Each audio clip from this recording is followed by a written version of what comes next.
ಒಮ್ಮೆ ದೇವರು ಹೋದ ಅಂದರೆ ಇದ್ದ ಕಣ್ಣು ಕಾಣಲ್ಲ, ಕೈ ಎತ್ತಿದ್ರೆ ಬಿದ್ದು ಹೋಗುತ್ತೆ, ಕಾಲು ನಡಿಲಿಕ್ಕೆ ಬರಲ್ಲ. ಇದಕ್ಕೆಲ್ಲ ಪವರ್ ಸಪ್ಲೈ ಮಾಡ್ತಾ ಎಲ್ಲ ಅಂಗಗಳಲ್ಲಿ ಅವಯವಗಳಲ್ಲಿ ಭಗವಂತ ಇದ್ದಾನೆ. ಅವನು ವಿಶ್ವತ ಚಕ್ಷು, ಎರಡು ಕಡೆಯಿಂದ ಇದ್ದಾನೆ. ಒಂದು ಒಳಗೆ ಇದ್ದಾನೆ, ಇನ್ನೊಂದು ಹೊರಗಿದ್ದಾನೆ. ಹೊರಗೆ ಕಾಲ ರೂಪದಿಂದಿದ್ದಾನೆ, ಒಳಗೆ ಬಿಂಬ ರೂಪದಿಂದ ಇದ್ದಾನೆ. ಎರಡೂ ಕಡೆ ನಿಂತು ನೋಡುವಾಗಲೂ ನಾವು ತಪ್ಪು ಮಾಡ್ತೀವಿ ಅಂದರೆ ಅವನ ಇರುವಿನ ಅರಿವು ನಮಗಿಲ್ಲ.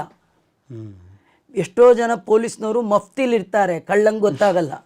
ಇವರೆಲ್ಲರೂ ಇದ್ದಾರೆ ಒಳಗೆ, ನಮಗೆ ಗೊತ್ತೇ ಇಲ್ಲ. ತತ್ವಾಭಿಮಾನಿನಃ ನವಕೋಟಯ ಅಂತ ವ್ಯಾಸಸ್ಮೃತಿ ಒಳಗೆ ಹೇಳ್ತಾರೆ. ಒಂದು ಬಾಡಿ ಒಳಗೆ ಇನ್ನರ್ ಪೋರ್ಷನಲ್ಲಿ 9 ಕೋಟಿ ಜನ ದೇವತೆಗಳು ನೋಡ್ತಿರ್ತಾರಂತೆ. ನಾವು ಏನು ಮಾಡ್ತಿದ್ದೀವಿ ಅಂತ. ಅದರಲ್ಲಿ ಪ್ರಧಾನವಾಗಿ 14 ಜನ ದೇವತೆಗಳು ನಾವು ಮಾಡುವ ಕರ್ಮಕ್ಕೆ ಸಾಕ್ಷಿ.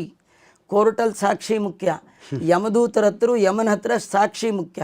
ನಮ್ಮ ಒಳಗೆ ಇದ್ದು ನಾವು ಮಾಡುವ ಎಲ್ಲ ಕರ್ಮಗಳನ್ನು ನೋಡಿ ಸಾಕ್ಷಿ ಹೇಳಲಿಕ್ಕೆ 14 ಜನ ಆವಾಗೂ ಇರ್ತಾರೆ. 24/7